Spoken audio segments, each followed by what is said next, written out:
Welcome back, everybody, to the Fandalorian Club, Apocaflix Movies All Star Wars review show.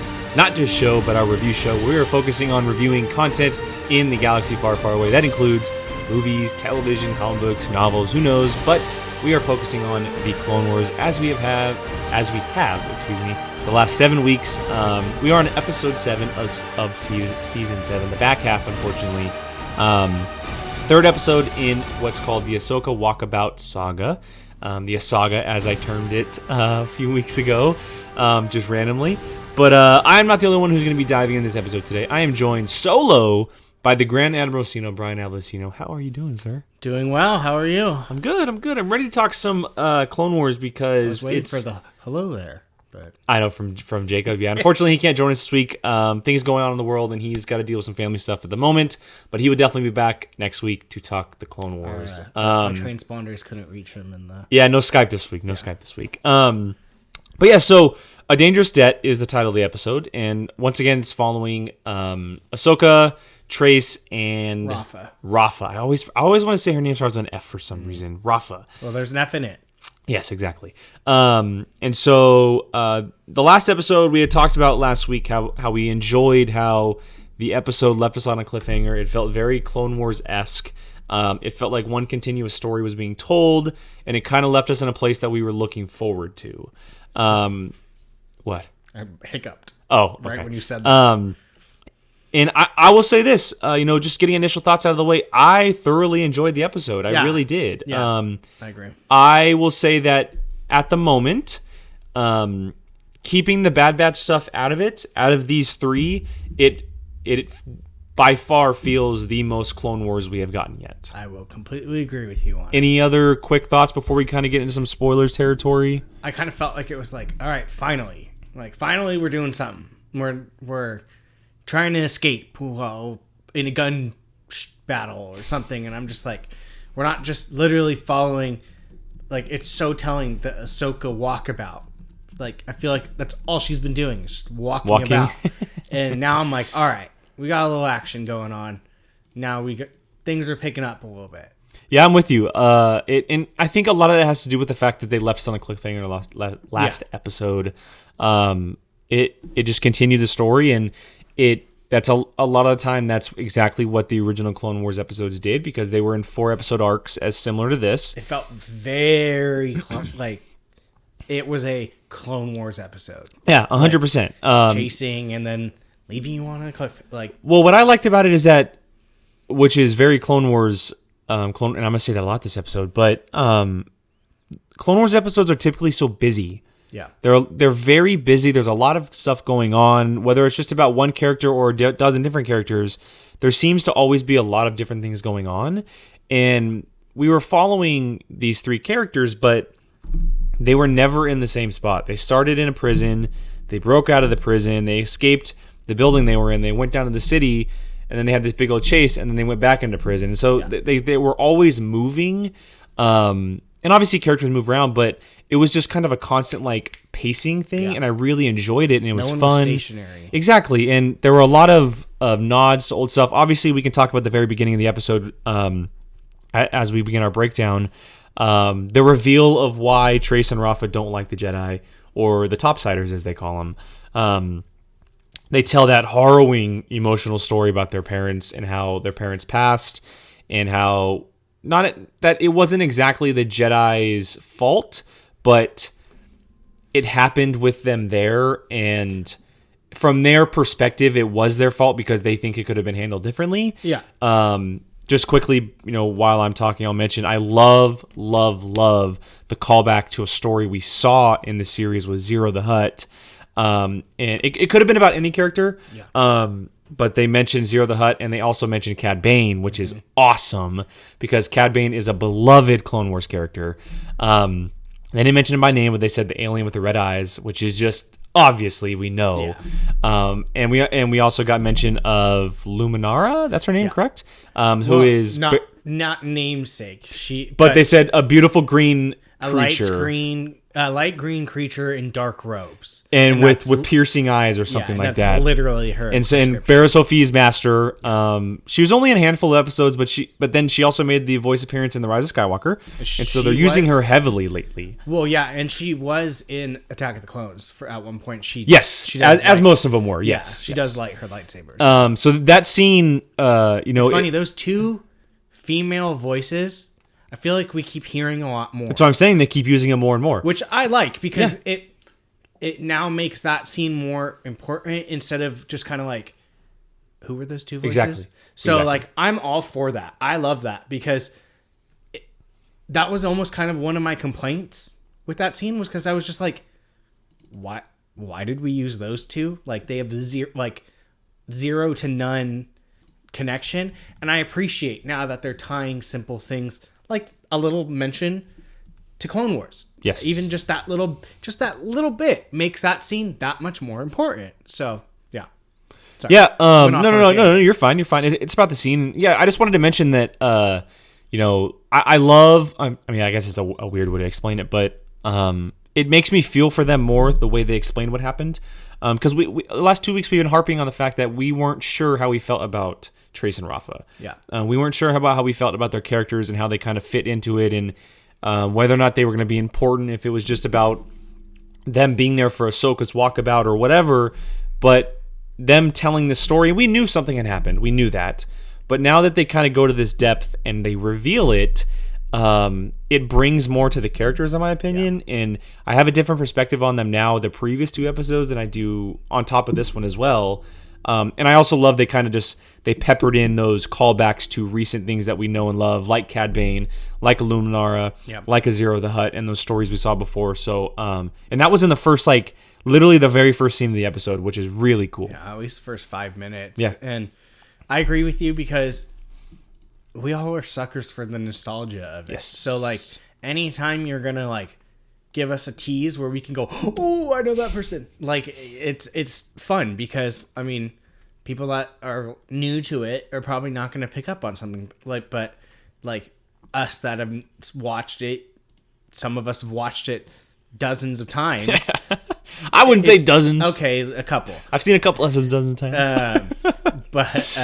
Yeah, it's cool. It almost kind of gives you a warm feeling inside where you're just like, oh, I know what they're talking about. As Star Wars fans, 100%. Yeah. Well, that's exactly what we talk about when we read a novel, or even in the movies when they mention like we had mentioned the scene with Rey, the Be With Me scene where she's talking to all the Jedi, and when we finally heard about all the voices that were in there, we geek out hard as little kids, and this is exactly the same thing. Yeah, and like I said, for those of us that are not attached to these Luminara and what's her name? Starts with an A. The other one, female. Ayala. Yeah. Doing things like that makes us attached. Makes it more. Now the next time I watch it, I'm going to probably think a little bit more to that. She did that thing. Anytime you can make us feel like if we read a book, you connected us to that experience. And like you said, Star Wars fans, we appreciate that probably the most because of how big this universe Galaxy. is. Yeah, galaxy, excuse me. I meant it as Star Wars universe. It's Galaxy. But yeah, no, it was really cool. And like you said, it was the first 5 minutes. Yeah, and it also led to an interesting moment because Ahsoka... Dude, let me ask you this. Sorry, before you cut you off. You're good. This is the first episode I actually enjoyed the sisters. Yeah, I agree. I'll say this. I wouldn't say enjoyed, but I was not why are we wasting our time? Well, I'll say this. I liked... I didn't mind Trace in the first episode. And I think I said that on here when we reviewed it. I didn't mind her in the first episode. It was Rafa that I've been questioning because she just seemed like this very, one-layered kind of basic character that they were using for the story. But now they both have layers. And over the last 2 episodes, Trace with dumping the spice and Rafa, and now Trace again with the parent story, it adds layers to them that we didn't have beforehand. Yeah. And so I think a lot of people are going to start feeling that way with these characters, and I don't know how they're going to fit into it down the road, or if they just in one more episode. But they're interesting characters, and if they can build with them more the next episode, I can see them using them not just down the line in the season, but in sometime in the future in like a novel or a comic book or something like that. You could easily do with those sisters like one of those like junior adult novels, and then that gives you more tie-in to 1313 or the Coruscant Underworld, stuff like that. So do you still think Rafa's gonna die? Because you had said that last week. After this episode, are you lesser on that now? I would say I'm lesser now. Okay. Just because the first two, she was very scummy. Mm-hmm. They added layers. Exactly. And now you kind of like feel for her, especially when she kind of like said like I had to take on the mom role and stuff like that. And so then I'm kind of like, oh yeah, it would be kind of like, that would kind of be like a really heartbreaking thing to see. Yeah, happen. I don't think they're gonna kill her. So I feel like that would, I mean, because they already lost their parents. Yeah. And Trace. Exactly. So like, and then you're going to kill the sister, and now Trace is just all alone, and Ahsoka's like deuces. Yeah. So I'm like, yeah, I don't see it as much anymore. The layers were stacked, and that might have been like the icing where it's like, okay, no, that's not going to happen. Yeah. So this was not as scummy. As no, has been. Not at all. She was still kept her like personality. Yeah, but she made it very clear she was doing this to survive. She was doing this for her sister to survive. So it kind of like, you kind of went from like, oh, she's trash to like, okay, now I get you. So this moment also had an interesting thing with Ahsoka when she had said, "What if I was a Jedi?" I think she was about to tell him. So was I, but I am now backing off on what I said either the 2 weeks ago or last week, and the fact that she's going to reveal. I don't think she's going to reveal. I don't think she is either. But I do think that they will find out, and I think that's when they'll go their separate ways. I think she'll either do something. Yes.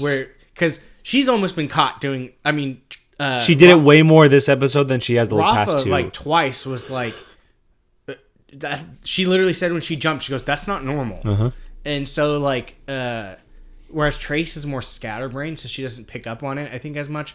But Rafa's like, she's on to it a little bit. So I think either when she's leaving, someone might say something like Jedi Padawan Ahsoka or Jedi Ahsoka or something, and they're like, what? Or she's going to do something that just when she's like leaving, they're going to be like, wait a minute, and then put the pieces together. See, I happen to think that she's going to do something to save them or in a time of need, and they're going to see that, and that's what's going to kind of put a conflict between them. Okay. Yeah, but, I can see that. But what you're saying about maybe someone revealing it, that someone could be Bo-Katan. Which great segue. I didn't want to be the one to start. One of my favorite Clone Wars characters, a character that I have been predicting to be in Mandalorian season 2 for quite a while now. I'll just say that. She shows up. We know that by the voice of the great Katie Sackhoff. And I looked at the very end. Yes, you saw it through the cast list. Yes, but yeah. So she shows up for a very short time. They're running through the city because look from the opening scene until when Bo-Katan shows up, it's just them on the run. There's not a lot of stuff that happens. Like we had mentioned, Ahsoka uses her powers to save Trace from jumping the bridge. She jumps the bridge herself. She uses to bring the guys out of the. She straight up like used them to die, But what I was referring to was when they were crossing the bridge. She to push them. Yes, crates. So, excuse me. Yeah. So she used it a lot more this episode, but it was in a time of need and everything from. That's right. That's at the very end. That was before they broke out. Yeah, you're right. You're right. Which I thought was kind of weird because she's like, I only have one shot at this. I was like, what do you only have? Maybe because Trace might. Maybe or Rafa might have woke up or something. Yeah. That both times I watched that, I was like, why is she saying one shot? If it doesn't work, do it again. But anyways, that's beyond the point. No, so from the time of the very first scene that we had talked about for at length, nothing really happened until Bo-Katan showed up. Yeah, and they were running through the city, and they essentially ran into Bo-Katan. I'm so surprised they didn't see. Got caught. Well, no, so all three of them were running, and Bo-Katan turned around, and then they got caught. Yes. And so they literally ran, and she was standing like right here. And I understand that things are going on, but she was like right there. I guess Ahsoka they were pretty hooded. Yeah, they were hooded. You're correct. And so she showed up, and then it cuts away. She walks away, cuts away. They get caught. All these things happen. And then while they're getting caught, or the two sisters and Ahsoka's running away, we have the scene of the 3 Mandalorians up on top on the roof. One of them is Bo-Katan, and do you know who the other one is that's talking? No. Sabine's mom, Ursa Wren. Is it? It's Ursa Wren. So not only do we have Bo-Katan, but we have Ursa Wren who's next to her, and we know her from the only other time she showed up is Rebels, and obviously she's the clan leader then, like she has power, and so this is kind of the beginnings of that, it looks like, and she takes part in the Siege of Mandalore. But I have a prediction, and this is what I was telling you about while we were watching the episode the second time. Could you take a guess on who do you think the 3rd Mandalorian is? This is a wild theory, guys. I'm taking a shot here. I don't know if it's ever going to come true, but could you take a guess, maybe? I mean, I doubt it's Din Djarin, but So, Dave Filoni obviously involved in The Mandalorian, right? Directed a couple episodes. Ahsoka seems to be not officially, but she seems to be heavily coming into Mandalorian season 2, right? Dave Filoni is heading the Clone Wars. What if that 3rd Mandalorian is the Armorer? And this is where we first meet her. okay, that would be dope. That would be pretty. What? That's what I'm saying. And it would make sense. I mean, I don't know how the age fits into it. It would be dope though because they're all women. Too, yes. So that would kind of. And I don't know how age fits into it, obviously, because it's a big chunk of time, right? It's at least 30 years. At least. Okay? And we know that the Armorer kicked stormtroopers' asses in The Mandalorian. Like she was nimble. Like she could destroy people. But the fact that we have Bo-Katan, which we don't know where she's at, right? When the Mandalorian's around. I happen to think that she's probably going to die at the Siege of Mandalore, and that's how Ursa Wren takes over. But what if this is a young version of the Armorer, and it's kind of like a tease? And because look, whatever we may think, and we may be looking into it too much, there's a lot of connections between the Clone Wars and the Mandalorian. Oh, yeah. There's a lot of connections, and we also know that the Darksaber's playing into the Mandalorian season 2. It was in the Clone Wars. Bo-Katan was the last person to see the Darksaber that we knew, or to have it. And we know that the Siege of Mandalore takes place with Bo-Katan, and that Ahsoka is there. I'm looking to see if her armor looks similar. It's different. It's way different. Because she has Bo-Katan's clan armor on. Okay. But that doesn't mean she can't be a clan leader herself at one point. And here's another catch. There's rumors floating around that Jamie Lee Curtis was just casting in Mandalorian season 2. Yeah. And a lot of people are thinking that she may be the face of the Armorer, and the actress, and her name is Emily. I'm forgetting her last name. I literally just looked it up. But she voices the Armorer, and there's imagine the age difference. The age difference. Emily Swallow. So Emily Swallow, yes, and her voice is great, but the age difference, if it's Jamie Lee Curtis, it fits, and that could be the Armorer as a young version of that character showing up in the Siege of Mandalore. That'd be freaking. And the connection there for us Star Wars fans, because she didn't speak, we didn't get a name, we didn't know that. I looked for it the second time we watched it. I was like, "Who's speaking?" Okay, there's 1, 2, and then the third one never. And I have a feeling because Bo-Katan and Ursa Wren are 2 well-known characters, you're not going to have an unknown third character. That character is going to be there for a reason. Why not make it the Armorer? Everything is so methodical in this series that Dave Filoni wouldn't just throw an extra Mandalorian just to do it. So that's my throwing something at the wall and seeing if it sticks.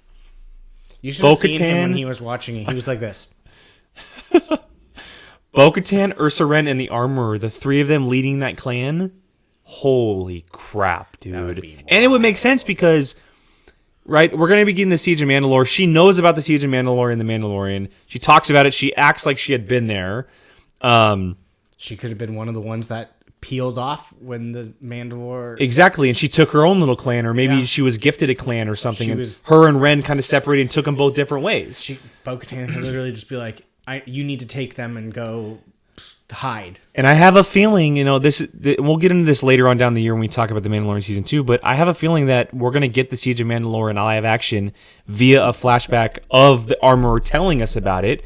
And we're going to see Ursa Wren, we're going to see Bo-Katan, we're going to see Ahsoka, we're going to see Moff Gideon and all these characters. And this is just like, for us Star Wars fans that really dive into it, this is like, okay, get ready. This is happening. This is huge. This is, if it includes if the armor is in the Clone Wars, we're 100% seeing a flashback at the Siege of Mandalore.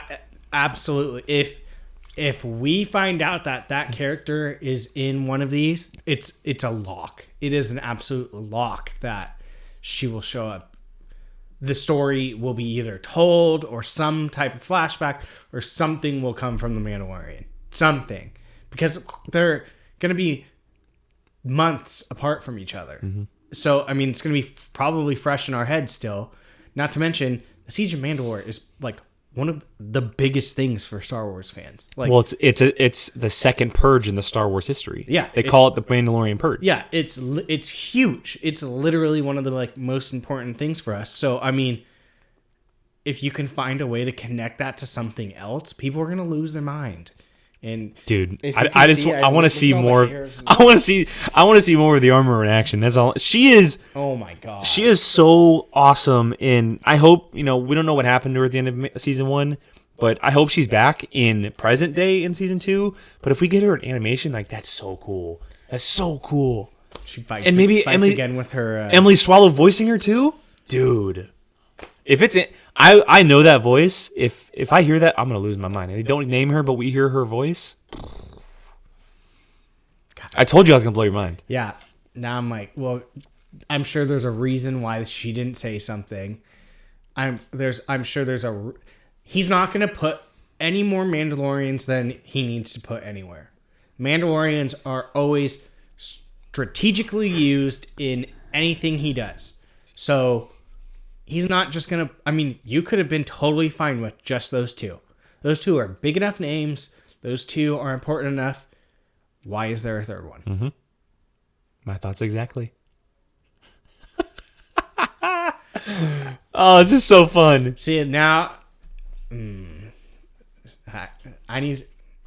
If you don't know him, the best thing he does is when he reacts to something during an episode or whatever... He loses his mind. We should just do a Jake Berlin reaction to. Well, last time we did it, we tried to do a watch along / reaction to a Mandalorian season or an episode, and they shot us down. So I haven't even attempted to do any more of them, and we didn't even have a video up. It was just sound, like.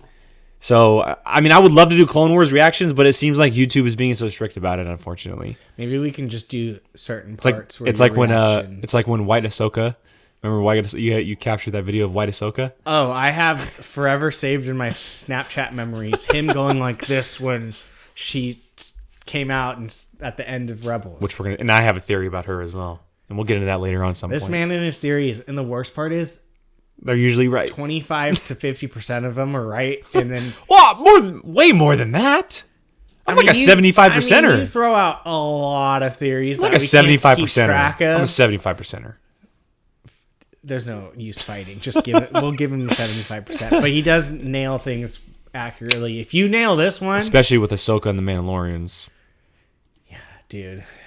If I nail this one, it's the Holy Grail. The Armorer. I'm picking the Armorer to be that third Mandalorian aside Ursa Wren and Bo-Katan. Just imagine all three of them with their helmets off, or them fighting side by side each other. One of them with a darksaber. Are you effing kidding me? Well, I feel like she'll be the one that probably tells the tale of the Darksaber. Oh, 100%. Because she's the only one that knows at this point. When we get to that point. Yes. There's only two people in my mind that could tell that story. Ahsoka or the Armorer. And like I said, I do think that we won't see Bo-Katan in live action present day, because I do think that by the end of Clone Wars, she probably will die. Either by sacrifice, or maybe we see an animated version of Moff Gideon show up, and that's how it all happens. I don't know. I feel like more than likely Maul will kill her. I think Ahsoka... Yeah, maybe. And maybe that's why Ahsoka kind of gets into the... Or maybe that's why her and Ahsoka... or him and Ahsoka have that final battle, because he just killed Bo-Katan. Yeah. I don't know. Maybe. That's something we'll talk about next week, because next week is the final episode before we get to Siege of Mandalore. And next week's going to be... It's going to be a tell as far as where we're headed, because it's going to lead right into it. Oh, yeah. Well, and they knew they saw, so they didn't know who it was, but they said that's a Jedi. Like they said the Jedi Padawan I saw on, or I met on, oh god, I'm forgetting the planet name at the moment. But yeah, her and Bo-Katan had a run in. Yeah. They're not friendly right now, which is even more interesting to where that relationship's going to go. it seems like at this moment, or I'll say this, even though it doesn't seem like it at this moment, it feels like Bo-Katan wants her for help. Oh, I'm sure she will. But because they're kind of they seem like they're going to be like all hands on deck type. That's what it feels like. It feels like she's kind of in desperate need, and she sees a Jedi Padawan on her own, kind of off, maybe distant from the Order. And I have a feeling they're going to be the ones that get them out. We didn't even finish explaining the episode. They end up getting recaptured. Yes. That's all you need to know. The Mandalorians are going to get him out. Exactly. Yes. And that's clear. Yeah. That's clear. And it's going to be very interesting when that meetup happens with Bo-Katan and Ahsoka. Yeah, for because sure. they literally went from the prison, all this stuff, and back right to the prison. Literally the whole entire. But it's funny because a lot of the times, like we think of an episode like that, it almost feels like a filler. It felt like it told so much to us and answered so many questions that we needed. Yeah, and it almost made like the excitement of what to come kind of like negated the slowness of the other two and the like whatever feeling. Because now, I mean, look at us now. We're talking about Mandalorians, Mandalore, the Mandalorian, the armor. Fun episode Yeah. we had to talk about here. So- it led to a lot of conversations that we'll definitely have more of down the road. So you agree that they're gonna get them out of the prison? Yes. Okay. Yeah, I think so too.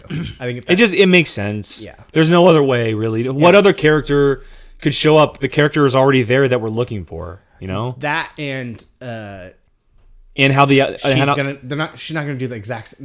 She's not gonna literally go. All right, let's go round 2. Well, that and how the following episodes are. It's literally Bo-Katan and Ahsoka going to lead the Mandalorians into Mandalore. It only makes sense that this is how they meet up. Yeah.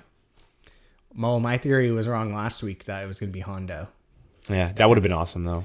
I'll take this over. But story-wise, this fits better. I'll take this fits way better. over. I'll take this Mandalorians any day over Hondo. It also feels very Mandalorian again, where the Mandalorian saved Din Djarin in episode 3. I'm not saying we're going to see that, but how cool would it be just to see another Mando rescue with Bo-Katan, Ursa Wren, and Armorer saving Ahsoka, Trace, and Rafa? Like, that'd be awesome. Yeah, that'd be dope. I'm thinking of how dope would it be just to see the armor and then like all of a sudden like she puts on that like fur jacket that she has and you're just like, oh, that's definitely her. Like there's gonna if it's her, they're 100% gonna let us know. 100%. They're not. Dave Filoni's not someone just like let it linger and be like, ha ha ha, I got you guys. They'll probably introduce the character like.